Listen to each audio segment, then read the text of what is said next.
Made in Asian America, A History for Kids, is a middle-grade history book.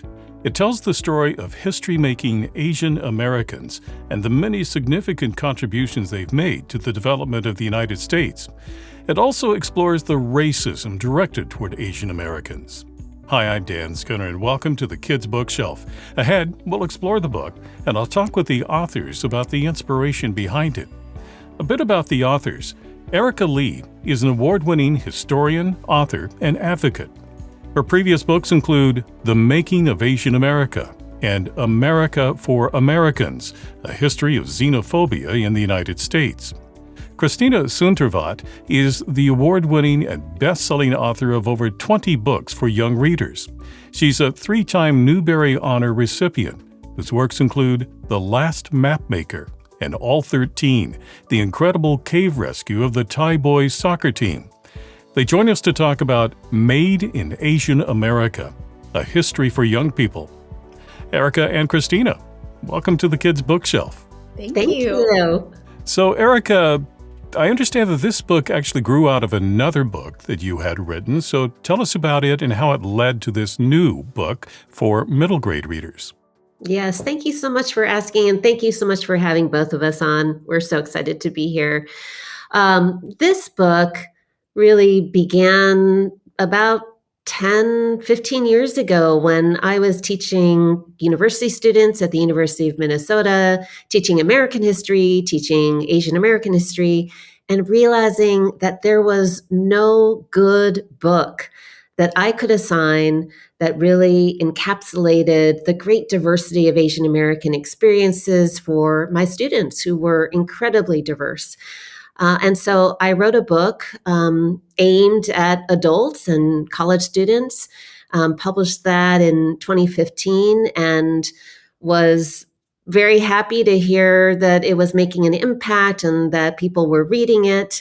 And then the pandemic came, and I was doing a lot of speaking to community groups and organizations, and they kept on asking me, this book, it's really good. It's a lot of words. I'm enjoying it as an adult reader, but we really need something for our younger readers, our kids and high school students.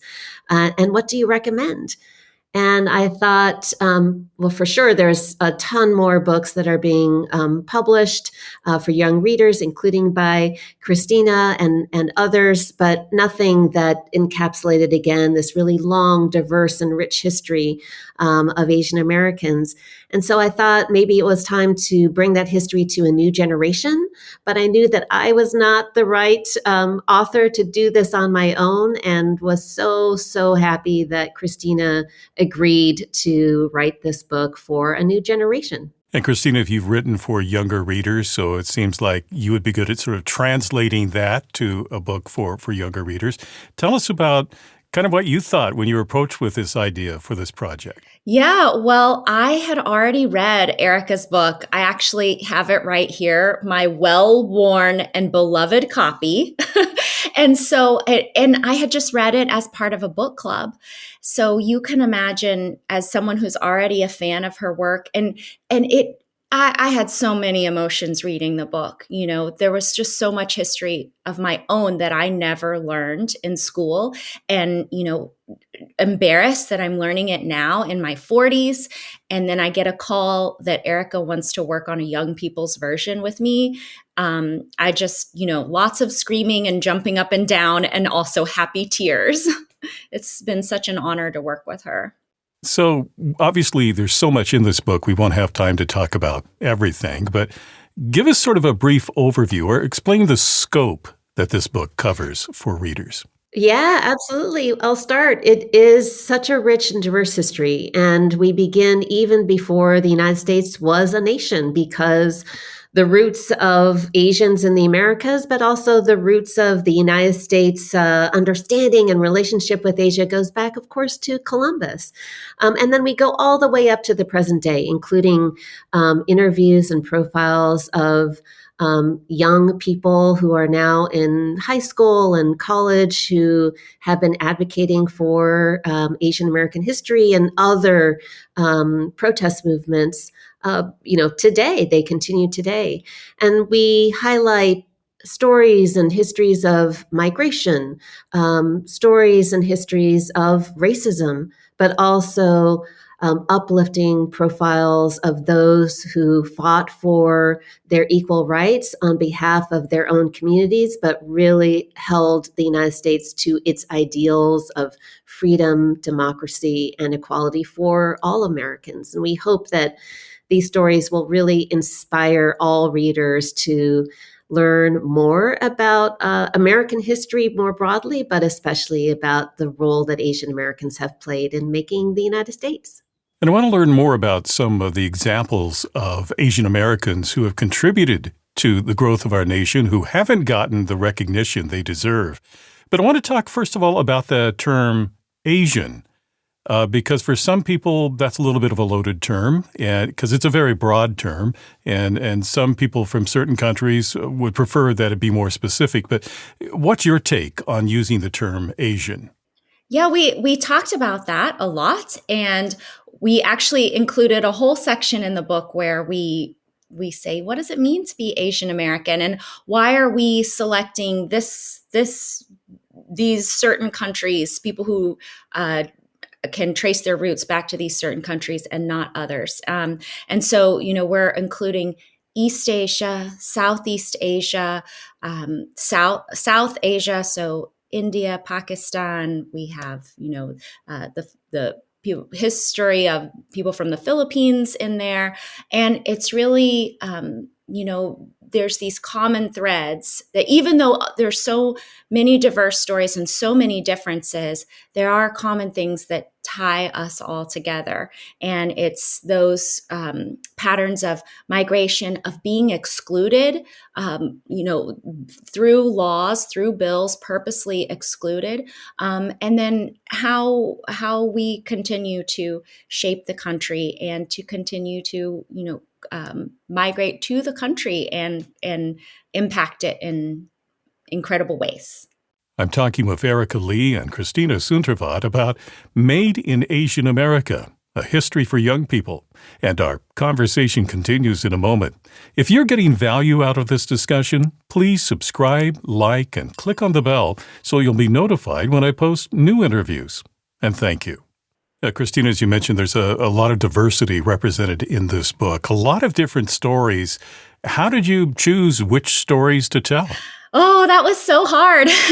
But one thing we really wanted to do was we said, could we highlight as many kids and teenagers as possible when we're picking out these stories?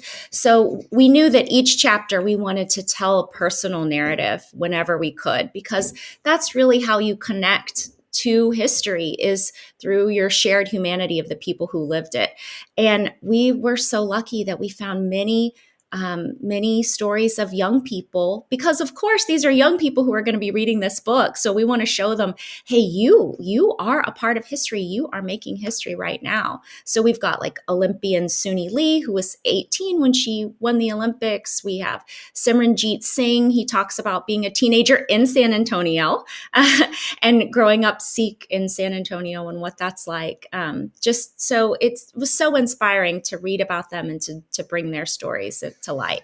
And Erika, what are some other stories that readers will discover in the book of people who have made a significant impact but haven't gotten the recognition they deserve? Yes, that's a really great question. I'm just going to focus on two because there's so many in the book. The first one is a man named Wong Kim Ark, who is Chinese American, born in the United States, and who the government tried to deport to China when he re-entered the country in the 1890s. And he said, I'm born in the United States, and I thought that there was a thing called birthright citizenship that might apply to me.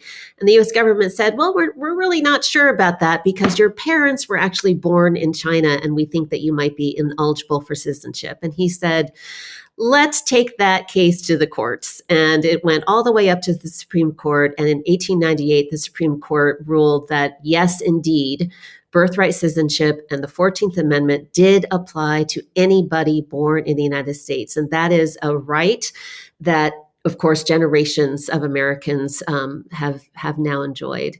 And then the second individual is a woman named Kala Bagai, who migrated as a young mother to the United States in the early 1900s and faced incredible racism in Berkeley, California, when she and her family tried to move into a new home that they had purchased. The neighbors actually refused to let them move into this home. She persevered. There was a lot of family tragedy and discrimination, but she persevered. She became a citizen. She became a well-known community leader.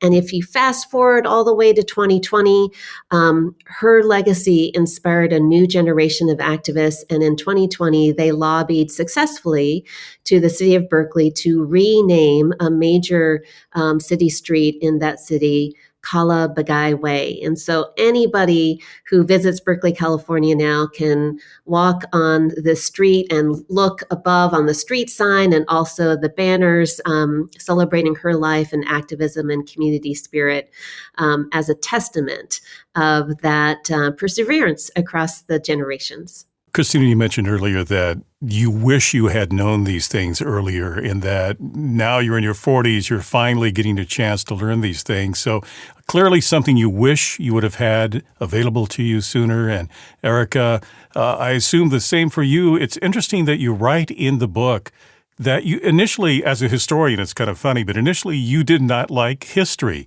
And part of it was this reason that you did not feel represented in history. Yeah, I start out our author's note by sharing a secret, basically with the reader, saying, shh, don't tell anybody, but I really didn't like history growing up. And I think there are so many young people who can resonate with that because we're not doing a good enough job teaching history. It still is for so many students. Memorization of names and dates, and especially of names of people that many readers of all walks of life and ancestry may not relate to. And there's something that's so important about reaching middle grade and high school students and having what they're learning reflect their experiences or provide, so either a mirror into their own experiences or a window into another world that they can relate to. And we hope that with this book, that it's not just Asian American readers or readers who identify as Asian Americans, but really all readers, young and old, who may learn something about American history as well as more deeply Asian American history. One of the things you know about history, and Erika, you were talking about how a large segment of history about Asian Americans is just not there in the typical textbooks, is because we, especially now, seem to have a very myopic view of history and not wanting to face the true history of the United States. And that's resulted in a lot of book bannings and other restrictions on teachers. So I'm wondering about what your take is on that. Yeah, I mean, it's so unfortunate, but book bans are absolutely on the rise. It's an unprecedented level that's happening in our schools and our public libraries. And one particular focus, it seems to be on books that talk about race, about racism, and how that's affected our history. You have to talk about these topics to know the full story, to understand the complete picture of the history of our nation. And one thing that I so wish that people understood about young readers is that they are so hungry to face those difficult truths.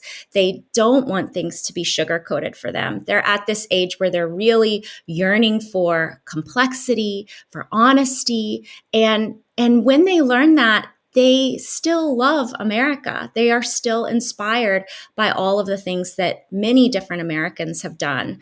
And so I just, really hope that people could respect the young readers and give them that respect that they deserve.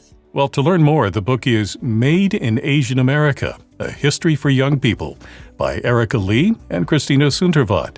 Erika and Christina, thank you for talking with me today. Thank you so much for having us. If you'd like to purchase Made in Asian America, I've placed a link for you in the description below. Thank you for watching this edition of the Kids Bookshelf. And if you'd like to see more videos about children's books and their authors, be sure to subscribe, like, and click on the bell to be notified about future programs. And if you're interested in books for young adults and older readers, be sure to check out my Some Books Considered channel, and you'll find a link to that below as well. I'm Dan Skinner. Until next time, keep sharing the gift of reading.